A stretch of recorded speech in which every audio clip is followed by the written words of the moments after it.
이번 시간에는 소음 발생 개선 사례에 대해서 한번 알아보도록 하겠습니다.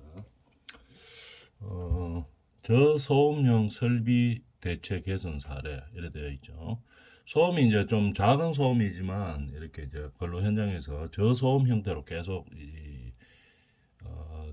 발생하는 그런 현장에서 어떻게 개선하고 어느 정도 효과를 받는지 알아보도록 하겠습니다.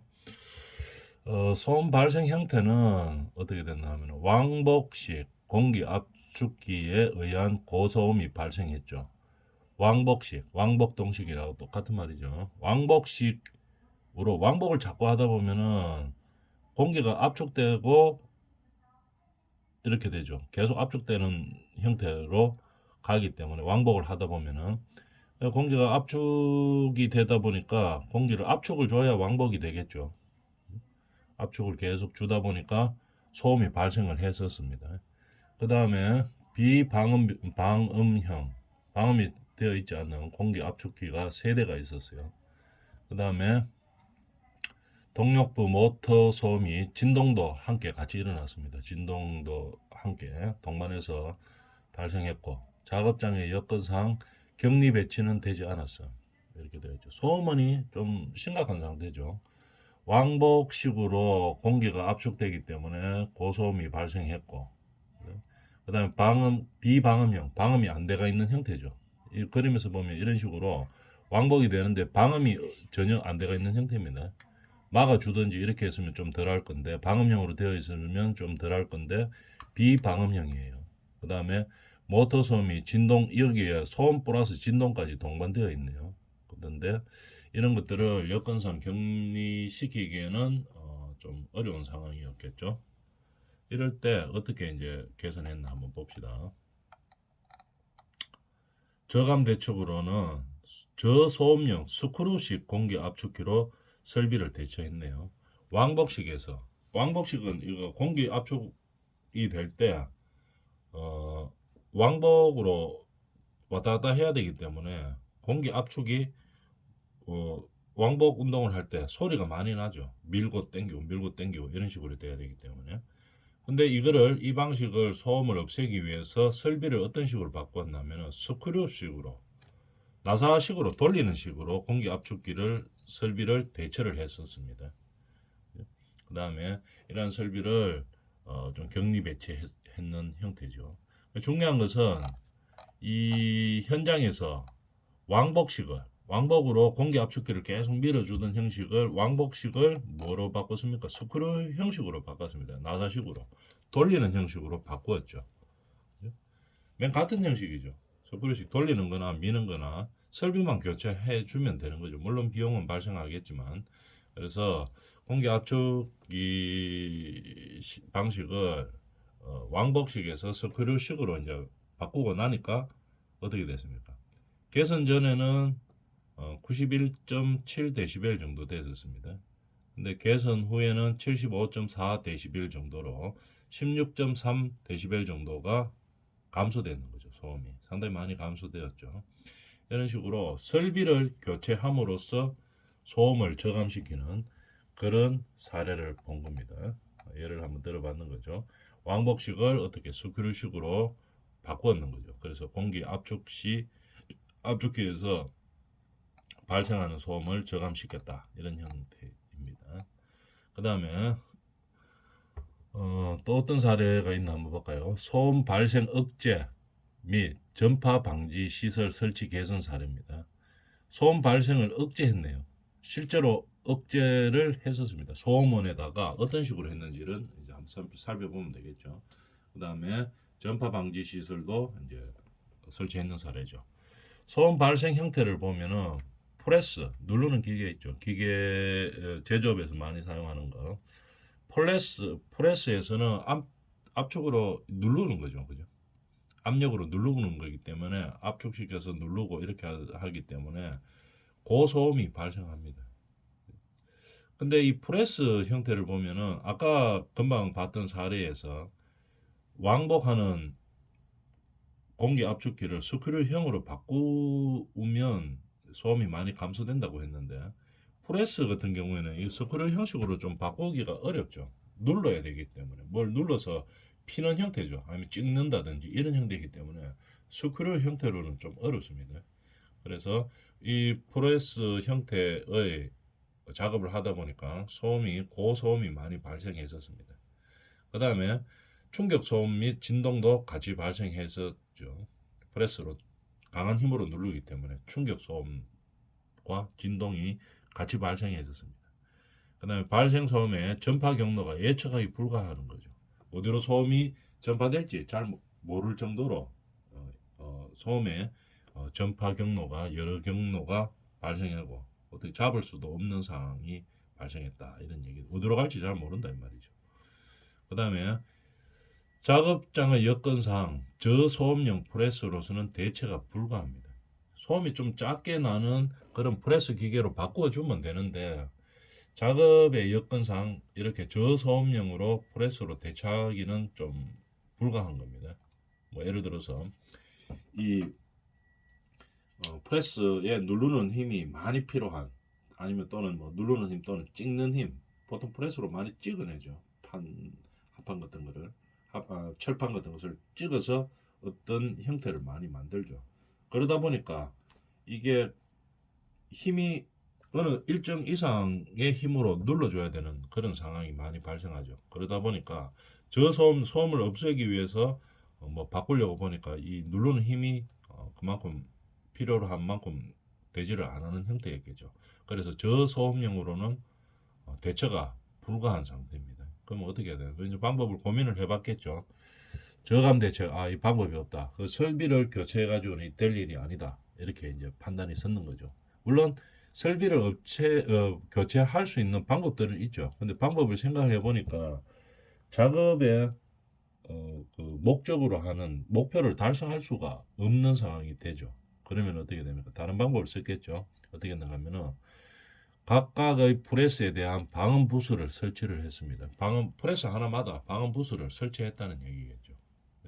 그러면은 당연히 프레스에서 발생되던 소음이 저감이 되겠죠. 이런 식으로 설비에 의해서 저감 대책을 세울 수 없을 때는 프레스에 대한 방음 부수를 설치를 하는 겁니다. 그다음에 방음 부수 설치에 따른 자동화 설비도 좀 추가를 했겠죠. 이렇게 하다 보니까 저 설비의 뭐 교체나 변경으로 저감 효과를 누릴 수 없었기 때문에 뭐 다른 방법이 없죠. 방법에 그 사업장의 방법을 여러 가지로 이제 강구해 본 결과 이 현장에서는 다른 방법은 없다. 프레스마다 방음 부수를 설치하자 이렇게 이제 결론을 내겠죠. 그러면은 이제 저감 효과가 어느 정도 됐는지 한번 봅시다. 형이 좀 다르죠. H형, C형 이렇게 두 개의 프레스가 있었는데 H형에서는 개선제는 97.5dB에서 96.2dB로 바뀌었습니다. 상당히 많이 감소했네요. 21.3dB 정도 감소했고 C형에서는 프레스 형태겠죠. 91.7 정도 데시벨 정도 소음이 발생하다가 94.2 정도 데시벨로 발생하게 되는 거죠. 17.5 데시벨 정도 감소를 했었습니다. 이렇게 기계에 대해서 뭐 직접적으로 우리가 소음원을 차단시키는 그런 방법을 사용했는 거죠. 그 다음에 휴게실 또는 방음 운전실 설치 사례에 대해서 한번 볼까요? 소음 형태가 뭐냐면 롤 압축기입니다. 롤 뭔줄 알죠? 돌려서 되는 롤 형태의 압축기죠. 롤 압축기에 의한 고소음이 발생했어요. 롤 작업을 하다 보면은 소음이 많이 발생할 수가 있겠죠. 그 다음에 발생 소음의 전파 경로도 예측이 불가해가지고 어디에다가 막을지 잘 몰랐었습니다. 그 다음에 작업장 여건상 설비를 재배치하는 것은 불가했습니다. 예를 들어서 뭐 설비를 이 근로자들하고 떨어뜨려서 이격거리를 두고 별로 근로자들의 청력에 문제가 없는 곳에 두면 가장 좋죠. 거리적으로 많이 띄워주면 되는데 그렇게 하기가 불가했습니다. 작업장 여건상. 그래서 저감 대책을 어떤 식으로 세웠나 한번 봅시다. 방음 운전실을 설치를 했는 거죠. 방음 운전실을 설치했는 거죠. 방음벽하고 마찬가지죠. 이런 운전을 할 때, 그죠?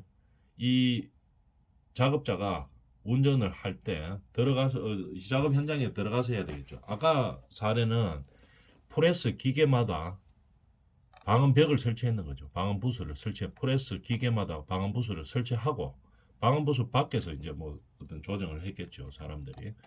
근데 이 경우는 어떻게 됩니까? 롤 압축기로 하다 보니까 뭐 사이즈가 크다든지 이런 식으로 해서 이 근로자들을 보호하기 위해서 뭐 방음 부스를 설치하든지 이런 거는 좀 불가한 상황이었을 걸로 예상이 되죠. 그래서 이 각각의 롤 압축기에다가 발생하는 소음을 방지하기 위해서 뭐 방음 부스를 설치하기는 좀 불가했는 그런 상황이었던 것 같습니다. 그러다 보니까 어떤 식으로 이제 소음 저감 대책을 세울까 연구를 많이 했겠죠. 작업 현장마다 다르기 때문에 가장 적합한 소음 방지 대책을 세우려고 하다가 보니까 이 현장에서는 운전을 할 때 여러 대가 이제 롤이 있었겠죠. 여러 대 롤이 있는데 운전을 할 때 이 운전실 안에 작업자가 들어가서 작업을 해도 되는 그런 상황이었겠죠. 그러니까 전부 다 할 거 없이 롤 압축기에 하나하나마다 다 방음 부스를 설치할 것 없이 그러면 운전하는 이 근로자를 방음 운전실 하나를 만든 다음에 운전실 안에서 그러면은 롤 압축기를 운전할 수 있도록 뭐 유선이 됐건 무선이 됐건 이제 그런 형태로 만들었겠죠. 그래서 근로자가 압축기를 운전할 때는 여기 방음 운전실에 들어가서 이제 하는 겁니다. 그러다 보니까 뭐 기계는 시끄러워도 롤 작업을 할 때 기계는 시끄러워도 그것을 운전하는 작업자가 있는 방음 운전실 안은 그렇게 시끄럽지가 않겠죠. 방음으로 되어 있기 때문에 이제 이런 형태로 만들어 놓은 겁니다. 방음 운전실을 설치를 하고 그 운전실 안에서 이 근로자가 이제 운전을 했겠죠. 개선 전에 공정 1호기가 93.3dB이었고 개선 전에 개선 후에 요 안에 들어가서 이제 방음 운전실 안에서 근로자가 운전을 했을 때 74.5dB로 많이 감소했죠. 18.8 정도 감소했습니다. 그 다음에 공정 2호기도 이제 측정을 해보니까 개선 전에는 93.7dB이었는데 개선 후에는 72.6dB. 소음 감소치는 21 정도, 그 데시벨 정도 감소했었습니다. 이런 식으로 작업장의 여건에 따라서 우리가 소음을 차단할 수 있는 방법들이 여러 가지가 있겠죠. 그 중에서 가장 적합한 방법을 찾아내어서 소음을 방지하면 되는 겁니다. 자, 그러면 이런 청력을 보존하기 위한 프로그램이 작성을 해야 되겠죠. 사업주는 작성을 해가지고 시행을 해야 되는 겁니다. 그래서 청력 보조 프로그램에 대해서 알아보도록 하겠습니다. 청력 프로그램의 수립, 시행 지침이 어떤지 알아보고 그 다음에 청력 보존 프로그램의 시행을 위한 청력 평가 지침이 어떤지 청력 보존 프로그램의 효과 평가 지침이 어떤지 프로그램의 예시가 어떤지 한번 알아보도록 하겠습니다. 청력 보존 프로그램에 대해서는 우리 과목 초창기에 이론적으로 쫙 해왔었죠. 그러고 이제 복습하는 차원에서 한번 보면서 우리가 다시 한번 정립을 해보도록 하겠습니다. 그만큼 중요한 거죠. 청력 보존 프로그램. 청력 보존 프로그램은 누가 하냐 한번 봅시다. 누가 어떻게 하느냐 시행을 할 때 어떤 지침에 따라서 해야 되느냐 한번 봅시다. 청력 보조 프로그램은 근로자의 청력을 보호하기 위하여 목적은 이거죠. 근로자의 청력 보호입니다. 근로자의 청력 보호하기 위하여 소음 측정, 공학적 소음 제어와 행정적 관리까지 그 다음에 청력 보호구 착용, 청력 검사, 의학적 판정, 보건 교육, 훈련, 기록 보관 및 프로그램 효과 평가 등으로 구성되어 있다. 그러니까 청력 보조 프로그램은 이 지침을 보면은 뭡니까? 소음 발생부터 그 다음에 이 소음에 대해서 근로자가 어떤 피해를 입었는지, 그 다음에 그거를 막기 위해서 어떤 조치를 했는지, 어떤 보호구를 지급했는지를 보고, 그 다음에 그거에 대해서 어떤 청력적인 근로자가 문제가 생겼을 때 판정을 하죠. 이 근로자는 이 청력 보존 프로그램에 있음에도 불구하고 또는 뭐 없었기 때문에 이런 청력을 잃었다 하는 그런 판정까지 하고, 그 다음에 어떻게 교육을 해서 다시 이 발생되는 난청에 대해서 더 발생하지 않게 어떤 식으로 할 것인지, 이런 대처 방안까지를 모두 평가하는 거죠. 이것 모두를 관여하는 프로그램입니다. 그래서 소음 발생부터 근로자의 건강 보호하는 방법, 근로자가 어떻게 교육되어야 되는지, 그 다음에 지급되어야 되는 청력구와 혹시 발생했을 때 청력 검사를 어떻게 하고 어떻게 판정해서 어떻게 이 근로자들의 청력을 보호할 것인지, 그 다음에 지금은 발생했더라도 다음에 근로자들에게 발생하지 않기 위해서 어떻게 할 것인지에 대한 방법과 처음에 발생했는 그 기록을 보관하는 것까지를 말하는 거죠. 이런 프로그램을 청력 보존 프로그램이라고 이야기합니다. 그러면 청력 보존 프로그램은 누구의 지침을 따라서 우리가 합니까? 관할 관청이 있죠. 고용노동부인데 고용노동부에서 모든 일을 할 수 없기 때문에 산업안전보건공단에다가 위임을 초과했죠. 그래서 이 고용노동부를 대신해서 하는 거죠. 산업안전보건공단에서 이런 지침을 만들어 줍니다. 가이드라인을 만들어 주는 거겠죠. 어떤 것들이 있는가 봅시다. 청력 보존 프로그램을 수립, 시행, 어떻게 수립하고 청력 보존 프로그램을 어떻게 수립하고 어떻게 시행하는지에 대한 지침이 있습니다. 이 지침대로 지침에 따라서 해줘야 되겠죠. 소음이 발생하는 현장에서는. 그 다음에 청력을 평가하는 지침이 있습니다. 시행을 위한 청력 평가를 하는 지침, 청력 평가 지침. 어떻게 근로자들의 청력을 평가할 것인지. 그 다음에 청력 프로그램의 효과에 대한 평가 지침도 있죠. 산업안전보건공단의 지침에 따르면 되는 겁니다. 그 다음에 수능 청력 검사에 관한 지침을 따라주는 거죠. 수능 청력 검사. 앞전에 우리가 이 자세한 내용들은 전부 다 해봤었죠. 구체적으로 깊게 들어가 봤었는데 요번에 한번 더 정리하는 차원에서 간단하게 한번 정리하면서 쉽게 한번 좀 더 해보도록 하겠습니다. 자, 그러면 그때 했던 것들에 없는 내용들도 추가되는 내용들도 중요한 내용들이 많이 있죠. 그래서 정리하면서 추가되는 내용까지 한번 구체적으로 보도록 하죠. 청력 보조 프로그램의 시행을 위한 사업장의 업무 분장 예시. 이거 중요하죠.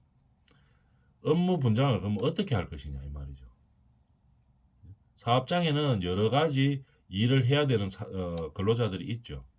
그런데 그 중에서 청력 보조 프로그램의 시행을 위해서 어떤 업무를 분담하고 있는지, 주요 업무가 뭔지 그거에 대해서 알아보겠습니다. 일단 사업장에서는 제일 우리가 책임과 권한이 있는 사람이 사업주죠. 이 사업주는 무슨 일을 해야 되느냐? 청력 보조 프로그램을 실행하기 위해서. 이 사업주는 전문적인 물론 지식이 있을 수도 있지만 일단 전문적인 지식이 없는 사람들이 더 많이 있죠. 그렇지만도 전문적인 지식이 없다고 해서 자기가 뭐 책임을 뭐 위임시키고 다른 데로 넘기고 이렇게는 못합니다. 이 사업주가 모든 책임을 지는 거죠. 가장 근본적인 책임은. 사업주는 뭡니까? 청력 보조 프로그램을 총괄해야 되는 겁니다. 총괄하는 위치. 주요 업무는 사업주의 주요 업무는 청력 보존 프로그램을 총괄하는 위치에 있다 하는 걸 알아놔주면 되겠죠. 그 다음에 우리가 안전보건 관리 책임자, 안전보건관리 책임자는 뭘 해야 되느냐? 청력 보존에 대한 실무 책임이 있습니다. 실무적으로 어떻게 안전보건 관리를 해야 되는지 청력 보존에 대해서 그래서 이 실무적으로 어떻게 해야 되는지 물론 총괄 책임은 사업주가 가지고 있지만 실무적인 책임은 안전보건 관리자가 있는 거죠. 안전보건 관리 책임자가 있게 되는 겁니다. 안전관리자나 보건관리자들의 역할 중에서도 그 중에서도 안전보건 관리 책임자가 있죠. 안전관리를 하는 사람이 있고 보건관리를 하는 사람이 있고 실제 하는 사람이 있고 그 분야에서도 위계 질서가 있죠. 그렇기 때문에 그 안전보건관리에 책임을 지는 사람이 있습니다. 책임 하에 하는 거. 그러니까 실무적인 책임을 진다는 얘기겠죠. 그럼 그런 책임자가 청력보전의 실무 책임을 지고 보건관리자는 뭐를 하느냐? 소음 측정도 하고 그 근로 현장에 소음 측정도 하고 소음 특수 건강 진단 계획을 수립을 합니다. 우리 현장의 근로자들이 어떤 특수 건강 진단을 받아야 되는 그런 사업장이다. 이러면 계획을 세워서 수립을 해야 되겠죠. 그 다음에 보건관리자들은 우리 해당 현장에 필요한 청력 보호구가 어떤 건지 적격품을 선정하고 어떤 종류의 어떤 성능이 있어야 되는지 적격품을 선정하고 소요량을 파악하는 겁니다. 한 몇 개 정도 있으면 되는지 이렇게 파악하고 그 다음에 보건 교육을 실시해야 되겠죠. 보건 관리자니까 이 관리자 근로자들을 상대로 보건 교육을 실시합니다. 어떻게 청력 보호구를 착용하고 그 다음에 이 청력 보호구나 이런 청력 청력을 보호하기 위한 이런 시스템들을 갖추지 않으면 거기에 노출이 되면 소음에 노출이 된다든지 진동에 노출이 된다든지 이렇게 하면 어떤 난청이 올 수 있고 이런 것들을 교육을 해야 되겠죠. 어떤 사례를 보여주면서 그래서 우리는 어떻게 난청을 예방해야 되고 이런 것들이 보건관리자의 일이죠. 그 다음에 보호구를 지급하고 대장 정리도 이 보건관리자들이 하는 겁니다. 보호구를 직접 지급하고 착용할 수 있는 방법도 교육하고 이렇게 해서 대장 정리까지 하는 거죠. 관리 감독자는 뭡니까? 당해 근로자에게 보호구를 지급하고 그 다음에 착용 관리도 하는 겁니다. 관리 감독자. 그 다음에 작업 관리 대책을 수립하는 거죠. 관리 감독자. 이 현장에서 이제 보건 관리자는 이 총괄하는 거고 이 관리에 대해서. 그 다음에 해당 사업장이 있죠. 해당 관리 예를 들어가 뭐 몇 팀, 1팀, 2팀 이런 팀들이 있겠죠. 뭐 제조 1팀, 뭐 제조 2팀 이럴 때 착용 관리들을 이 보건 관리자가 다 할 수가 없죠. 너무 많은 경우에는. 그럴 때는 거기에서 관리 감독자를 따로 두고 그다음에 보호부를 직접 보건 관리자가 어떻게 이 관리 감독자를 교육하는 거겠죠. 어떤 식으로 해라 하면서 관리 감독해라. 그럼 이 감독자가 지급 및 착용 관리하고 작업 관리 대책을 수립하고 이제 그렇게 하는 거겠죠. 그럼 근로자는 의무가 없느냐 하면은 근로자도 의무가 반드시 있죠. 지급된 보호구를 착용하고 반드시 청결하게 보관해야 되는 겁니다. 오늘 착용하고 뭐 일회용 같은 거 버려야 되겠지만 내일 또 써야 되는 그런 물품들도 있죠. 그런데 이 청결하게 관리해야 되겠죠. 이런 그래서 청결하게 관리 안 해가지고 오염된다든지 감염된다든지 이런 상태가 있으면 안 되죠. 그래서 근로자들도 반드시 이 보호구 착용하거나 또 뭡니까 착용을 하더라도 정확한 교육받은 대로 이 성능이 보호구의 성능이 충분히 발휘될 수 있는 그런 방법으로 착용을 해야 되겠죠. 그 다음에 지원부서장은 보호구의 구매 및 대책에 따른 업무 지원을 해야 되겠죠. 부서장. 그 다음에 보존부서장은 어떤 공학적 대책, 그러니까 우리가 이 사업장에서 소음을 저감하기 위한 대책이 예를 들어서 뭐 소음원에 대해서 직접적으로 소음을 줄이는 방법이 있을 거고 아니면은 관리적으로 소음을 줄이는 방법이 있을 것이고 직접적으로 줄인다 하면 어떤 거겠습니까? 설비를 아까 왕복식을 스크류식으로 바꾼다든지 아니면은 그 기계에다가 방음 부스를 설치하든지 이런 게 이제 직접적인 방법이 되겠죠. 그 다음에 그런 방법이 안 되면 뭐 관리적으로 어떻게 할 것인지. 그래서 이 기계가 돌아가는 시간에는 어떻게 뭐 관리자들이 최소한도로 떨어진 거리에서 이 작업에 임하고, 또 뭐 관리적으로 할 때 소음원이 발생하는 기계들을 동시에 돌리지 않고 한 대를 돌리고 그 다음에 뭐 순차적으로 또 돌린다. 이런 여러 가지 방법들이 있겠죠. 이런 대책을 수립하고 설비를 개선하는 게 보존 부서장의 임무입니다.